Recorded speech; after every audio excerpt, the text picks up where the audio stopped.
Have you ever had a run-in with CUPD? Yes, I have. Explain your encounter and the reasons for it. So, my roommate and her friends were smoking marijuana in my dorm, and apparently there was a strong smelling odor outside of the dorm, and we hear loud knocks on the door, and one of the friends opens the door right away, and they see a bong, and they confiscate the bong and marijuana, and I had to go to a conduct meeting, and I actually have my court date tomorrow. So wish me luck, guys. Why do you think you got an MIP? For being irresponsible and smoking marijuana. Yes. How many? 2. I admit, I did. Get a little. So I drink a lot. Don't remember what's going on. There's supposed to be a bus to the game. We don't really. It's like totally past me at this point. My roommate, very, very, very obliterated. Like so drunk. But we don't even go to the game at this point. It's like 5 o'clock. We don't even know where we are. And I'm like, okay, let's get back to the dorms. This is not good. We're sitting outside Sig Pi. You're like half asleep. So I'm like, let's call an Uber. And she's like, blah, blah, blah. I'm like, fuck. So I call an Uber. And this Uber like comes like not where it is. Classic Uber. I get my roommate into the car, like get her in, and the Uber starts driving us. My roommate's like passed out again, like falls asleep. And drives me to the Wardenburg gate, but refuses to drop me off any closer than that. And I was like, all right, it's fine. I'll be able to walk her to like from Wardenburg gate to like Farrand.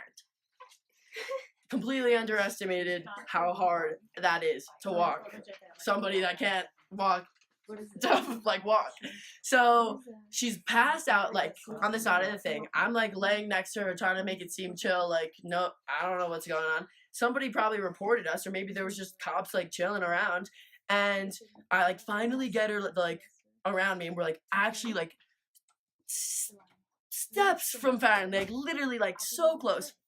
And this cop car just like comes like right around like the side, right where Farron is, and he's like, protocol, I gotta ask you guys a couple questions, we got a call. I'm like, oh no, we have to go like immediately to the room, like she's sick. And he's like, yeah, exactly, like we have to ask her a couple questions. And I was like, no, like I can't do this right now, we have to like go, I don't want to talk to you. And he's like, no, like sit down, you guys are gonna get like a certain talking to, ladies. And I was like, oh, we're in for it. So she's like, what the hell's going on? At this point she's like, wait, okay, I'm kind of awake, but like not really. And they sit us down and they ask her like, what day is it? And she's like, and I'm like, Monday, Tuesday, Wednesday, Thursday, Friday. She's like, Friday is Friday. And then he's like, that doesn't count. And then he's like, okay, is Mickey Mouse a cat or a mouse? And she goes, he's a cat. It's like, oh, okay, all right, next question. Like, no. The officer's talking to me. I was like able to like answer all the questions. I know what day of the week it is. Like I wasn't that drunk at that point anymore. And they didn't even need to get my roommate to blow into the breathalyzer. They had enough like pull to like get her to like just go into the ambulance. They're like, you're going to detox, I don't even care. She already went to detox the weekend before, so I was like, oh, this is the worst thing ever. But so I was like, all right. They were like, if you blow into the breathalyzer and blow zeros, you can take her home, she won't have to go to detox. And I was like, oh, she like literally like just went to detox. It was the most scarring thing of her entire life. Like you get out of there at 5 o'clock because like you're so drunk, and it's like the worst thing ever. So I was like, all right, I'll blow into this. Like I'm like trying to help her out. Obviously I don't blow zeros. I like was so drunk earlier in the day. So they're like, all right, we just like writing you like a little like note. MIP.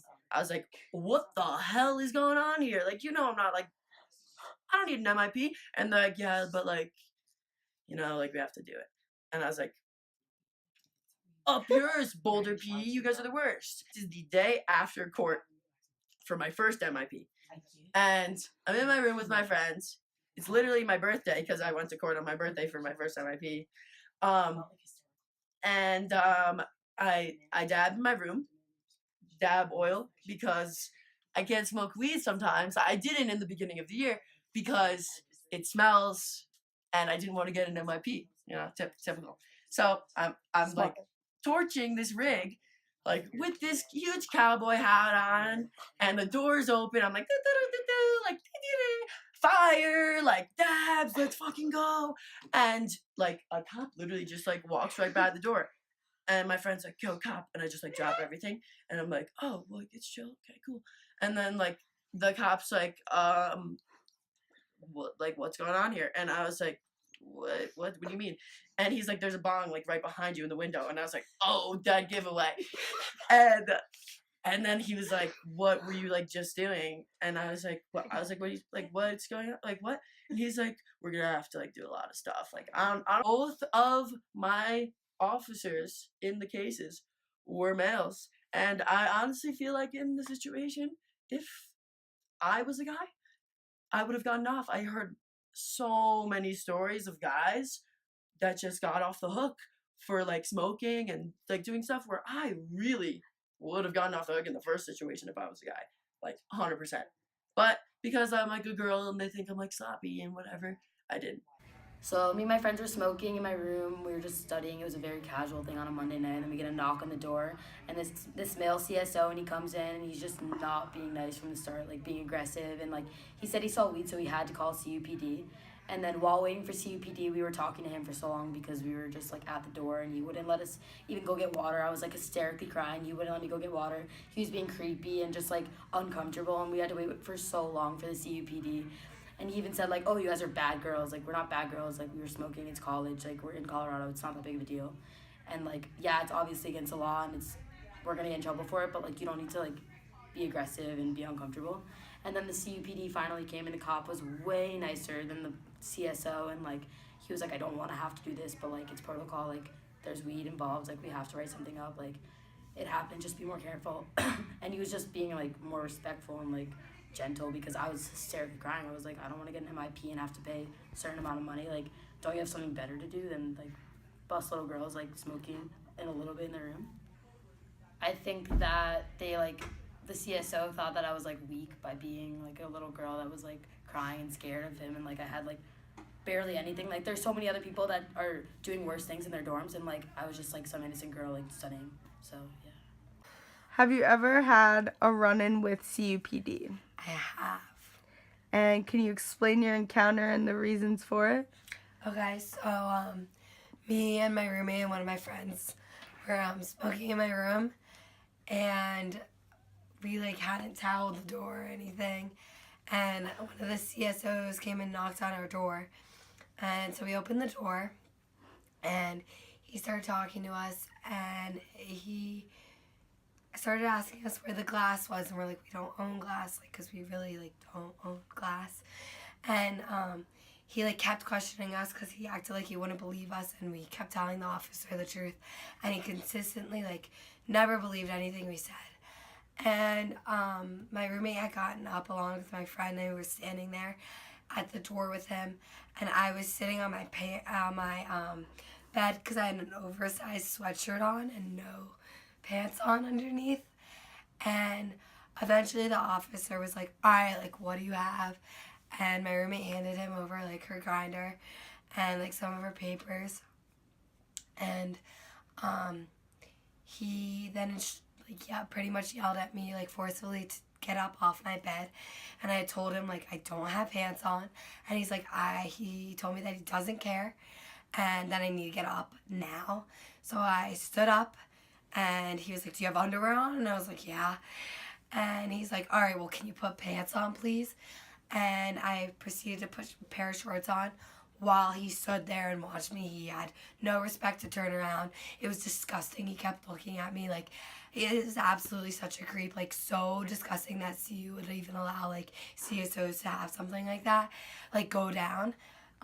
So I like put pants on in front of him, and then we were standing there, and he was interrogating us and trying to make us feel like criminals. As I said, I had an oversized sweatshirt on that covered my hands, and because it was so large, and he was like, you need to roll up your sleeves. So he's like, I don't know what you're hiding in there. I don't know what you can do, like what you have that could hurt me, thinking that like I was some criminal that could like violently attack him. So I roll up my sleeves and I'm like, okay.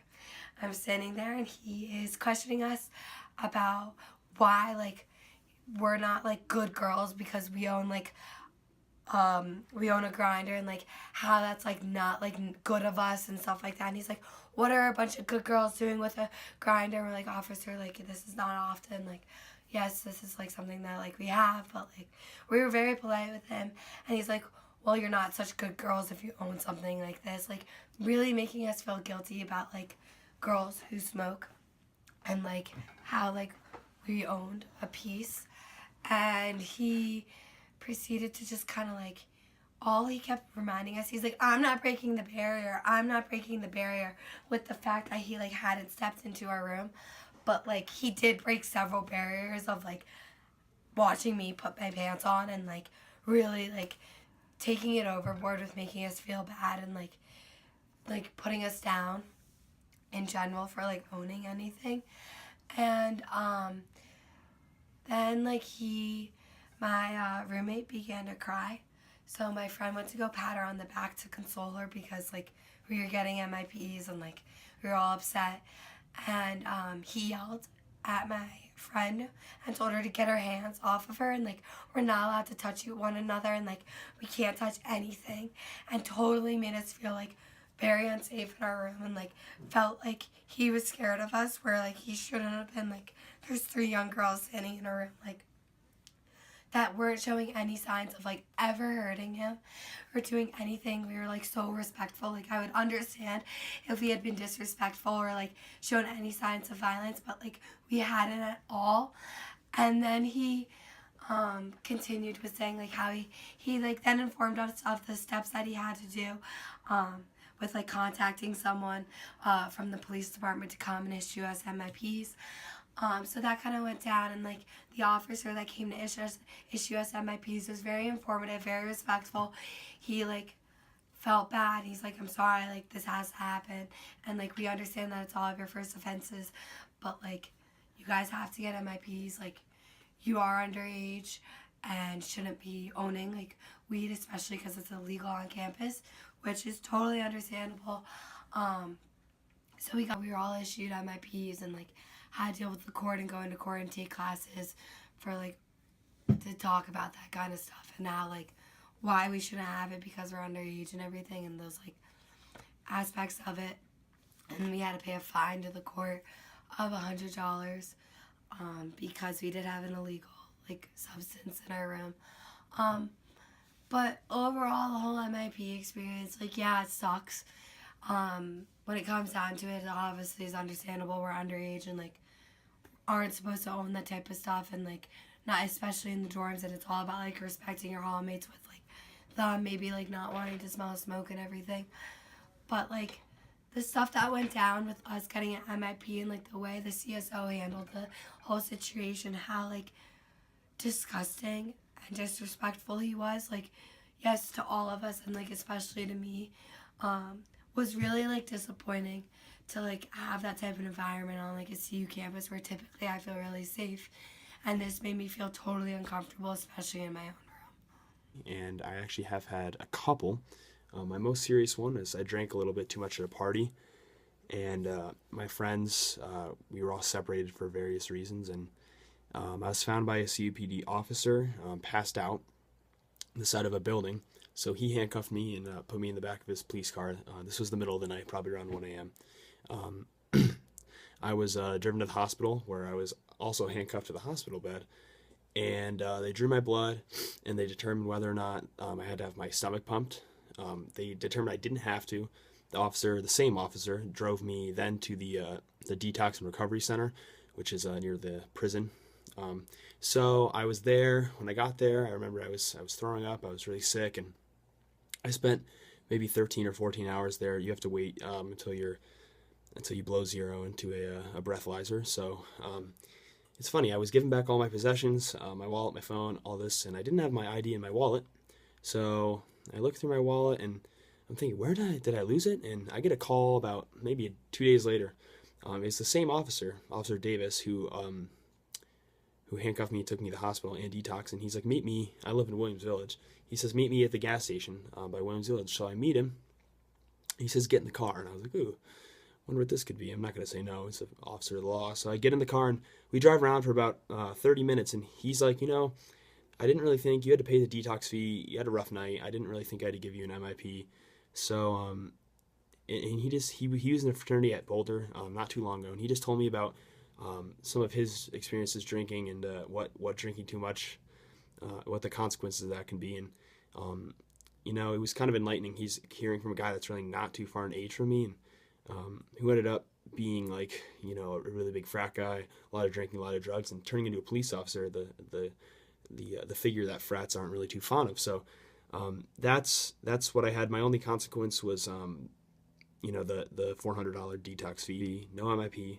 Very lucky to not get. I have no friends that have gotten MIPs from just having drinks, walking sober around the hill and campus. And I don't really think my gender played a role at all. I think the cop just he probably had a rough night. It was a really big party night. And he was probably kind of tired of handing out MIPs to people and just wanted to prove a point for once instead of just handing out fees that kids' parents would pay and such. So I don't think my gender had anything to do with it. I think girls sometimes do get targeted a little more than guys because girls can seem a little more drunk and disorderly when they're drunk and can cause more harm to themselves and their friends and such on. So in my case, it didn't really matter at all, but I think it definitely does make a difference in certain other situations. Yeah.